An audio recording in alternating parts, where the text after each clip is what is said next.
Hello students, welcome to my channel. 7th standard science annual exam உடைய original question paper பார்க்கலாமா? Tamil medium question paper பார்க்க போறோம். both Tamil medium and English medium நம்மளுடைய சேனல்ல இருக்கு. Check out பண்ணிக்கோங்க guys. So வாங்க சொல்லுங்களா நம்ம வீடியோக்குள்ள போயிடலாம். So first சரியான விடையை தேர்ந்தெடுத்து எழுதுக பார்க்கலாமா? First one ஒளி என்பது ஒரு வகை dash. Second one நிலவானது பூமியை ஒரு சுற்றி வர dash நாட்கள் ஆகும். Third one வலுவான இழை dash ஆகும். Fourth one மெழுகுவர்த்தி சுடரில் வெப்பமான பகுதி எது? Fifth one பட்டு பூச்சிகளை வளர்ப்பதும் பட்டு இலைகளை உருவாக்குவதும் டேஷ் என அழைக்கப்படுகிறது. நெக்ஸ்ட் கோடிட்ட இடங்களை நிரப்புக. 5 மார்க் வந்து 6th ஒன் ஒரு சமத்தல் ஆடியில் உருவாகும் பிம்பம் டேஷ் ஆகும். 7th ஒன் சூரிய மைய கொள்கையை முன்மொழித்தவர் டேஷ். 8th ஒன் சிறிய அலகுகளான பல ஒற்றை படிகளில் தொடர்ச்சியான சங்கிலி தொடர் அமைப்பின் பெயர் டேஷ் ஆகும். 9th ஒன் நீரில் நனைந்த காகிதத்தின் எரி வெப்பநிலை டேஷ். 10th ஒன் அமைதிப்பட்டு டேஷாம் ஆண்டு உருவாக்கப்பட்டது. நெக்ஸ்ட் சரியா தவறா தவறாக இருப்பின் திருத்தி சரியாக எழுதுக. 11th ஒன் ஊசி துளை காமராவில் தோன்றும் பிம்பம் தலைகீழ் பிம்பம் ஆகும்.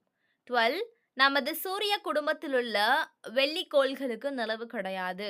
13th ஒன் அதிக அளவிலான நெகிழிகள் சுற்றுச்சூழலை பாதிக்கின்றன. 14th ஒன் வலி நிவாரணி என்பது காய்ச்சலின் போது வெப்பநிலையை குறைக்கும் பொருள்.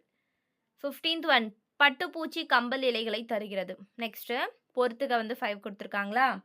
7 வண்ணங்கள், சந்திராயன் 2, நைலான், ஹாண்டாசிட், அமைதிப்பட்டு. ஸோ நெக்ஸ்ட் 10 2 மார்க்கு, டோட்டலாக 20 மார்க்கு. 21 பார்க்கலாமா? ஒளிரும் பொருட்கள் என்றால் என்ன? 22 ஒளியை உட்கவரும் பண்பினை பொருத்தி பொருள்களின் 3 வகைகள் யாவை? 23 முப்பட்டகம் என்றால் என்ன? 24 புவி மைய மாதிரி என்றால் என்ன? 25 PSLV மற்றும் GSLVயின் விரிவாக்கம். 26 நெகிழிகளையும் செயற்கை இழைகளையும் எரிப்பது நல்லதல்ல ஏன்?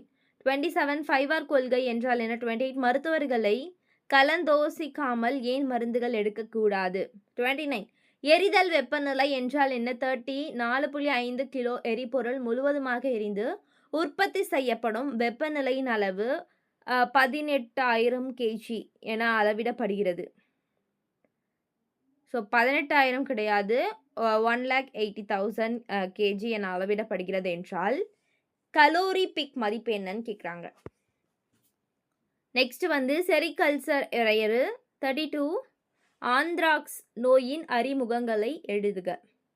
33 கம்பளியின் சிறப்பம்சங்கள் 3.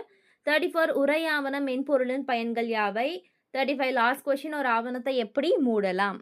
நெக்ஸ்ட் 5 மார்க் 4 அட்டன் பண்ண டோட்டலாக 20 மார்க்கில் 36 பாருங்க. ஒளிரும் மற்றும் ஒளிரா மூலங்கள் இவற்றுக்கிடையான வேறுபாடை கூறுக. ஒவ்வொன்றுக்கும் ஒரு எடுத்துக்காட்டு. 37 எதிரொலிப்பு மற்றும் நிழல் வேறுபடுத்துக. 38 வெள்ளியின் வளர் மற்றும் தோல் நிலைகளை குறித்து விளக்குக. 39 செயற்கை இழைகளின் பயன்களையும் வரம்புகளையும் பட்டியலிடுக. 40 மெழுகுவர்த்தி சுடரில் படம் வரைந்த பாகம். நெக்ஸ்ட் 41 வந்து அகிம்சை பட்டு பற்றி விவரிக்கவும். ஸோ அதுதான் ஸ்டூடெண்ட்ஸ், ரொம்ப ஈஸியாக தான் இருக்குது. சூப்பராக வந்து 60 மார்க் வாங்கிடலாமா? ஸோ வந்து உங்களுக்கு ஏதாச்சும் டவுட் இருந்தால் கீழே கமெண்ட் பண்ணுங்கள், நான் உங்களுக்கு வந்து ரிப்ளை பண்ணுறேன். ஸ்டூடெண்ட்ஸ் சூப்பராக எழுதி நல்லா வந்து பாஸ் பண்ணிடலாம். தேங்க்யூ, பாய்.